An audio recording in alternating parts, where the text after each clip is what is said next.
Subscribe to Daily Islamic Messages YouTube channel. غیروں کے جو تہوار آتے ہیں، غیر مسلم یا کسی بھی اور دوسرے مذہب کے جو تہوار آتے ہیں، تو اس تہوار پر مسلمانوں کا ان لوگوں کو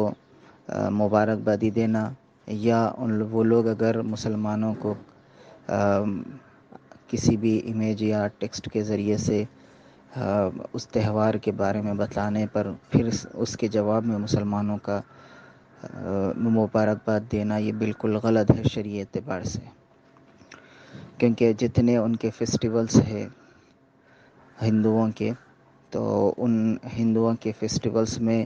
وہ گویا ان کے لیے عبادت ہے، چاہے وہ دسہرہ ہو یا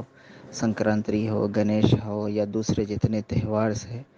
وہ پورے تہوار ان لوگوں کے لیے عبادت ہے،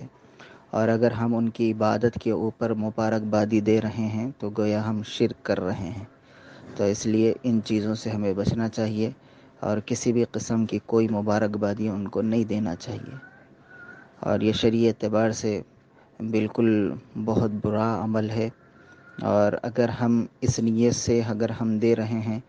عبادت سمجھ کر اگر ہم دے رہے ہیں، تو پھر تو اسلام سے بھی خارج ہو جائیں گے۔ تو اس لیے چاہے وہ ہم کسی ارادے اور نیت کے ساتھ دے رہے ہوں یا بغیر نیت کے،